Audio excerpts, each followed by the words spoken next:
Well, nearly a quarter of a century ago, the then president of South Africa, Frederick Willem de Klerk, F.W. de Klerk, decided to end Nelson Mandela's captivity, and he joins us now on the phone from Cape Town. Mr. President, very good to have you with us here on Al Jazeera. There is nobody else that I can think of who would have had a similar relationship as you did with Nelson Mandela, but it wasn't always easy from what I read.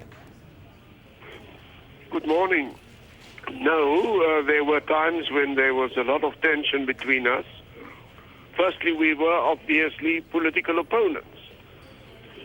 So we were opposing each other with regard to the potential vote we wanted when an election came up. But secondly, mostly around the issue of ongoing political violence, tensions grew between us at times to quite high levels. But at all times, notwithstanding these tensions, we found it possible to rise above them when approached by our main negotiators to find solutions and to prevent the negotiations from stalling or reaching dead ends. There was always a mutual respect, I think, between us and a rapport. Was there ever a time, Mr. de Klerk, when you wondered whether it would be better to keep Mandela in prison? No, at no stage did I feel that. In terms of the old constitution at that stage when I was president, we still had the death sentence. And therefore, life imprisonment usually ended after a maximum of 25 years. And I believe that he should have been released, apart now from political reasons, apart from the reasons that Mr. Botha advanced when he, at an earlier stage, suggested he should be released. But purely in terms of the law and of fairness, he needed to be released. So, apart from political motivation, which also played part in my decision, I felt he was entitled to be released. There was also, I would imagine, some kind of pragmatism here, that if he weren't to be released at that time, then the potential for violence in South Africa was much greater. We had a choice. We could try to stick to the old constitutional situation, as we did up to the time when I became president, or we could take initiatives which would ensure negotiations, genuine negotiations between us and all the political parties, including the African National Congress, which was then banned. We took the choice of turning our back on apartheid, of abandoning the concept of separateness, and of embracing a new vision of one united South Africa with an equal vote for all, with all forms of discrimination to go.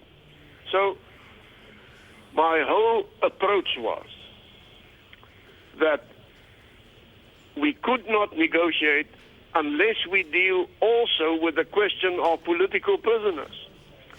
Mandela wasn't the only one, there were many. One of the first things I did very early, even before Mr. Mandela was released, to release 4 very prominent ANC leaders which were also on Robben Island with him, including Governor Mbeki, the father of the later President Mbeki, and including Walter Sisulu.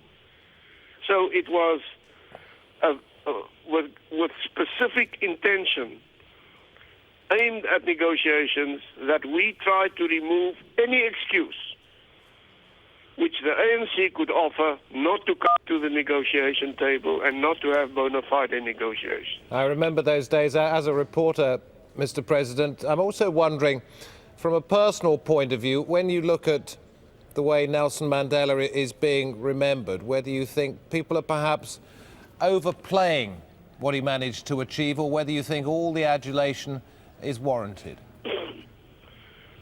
Mr. Nelson Mandela, President Nelson Mandela, was a very special man.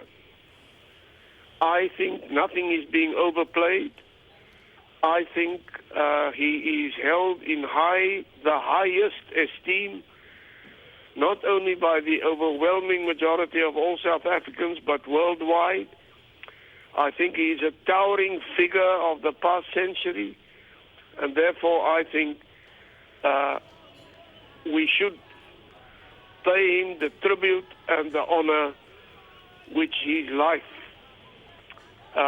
laid the foundation for. I think his integrity, his wisdom, his remarkable lack of bitterness, his emphasis on the need for reconciliation, all that makes him the icon that he has become. Mr. de Klerk, from a personal perspective, I would like to end this interview by asking you for your favourite personal memory of your times with Nelson Mandela.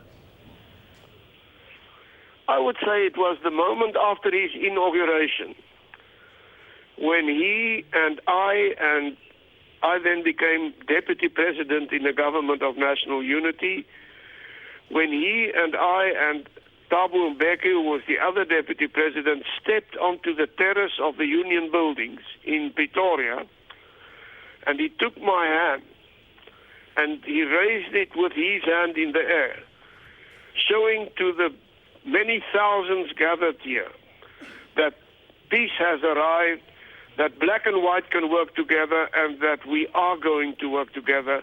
It was a very special moment. Thank you very much indeed. That is F.W. de Klerk, former president of South Africa, the man who took the decision to release Nelson Mandela. Thank you, sir.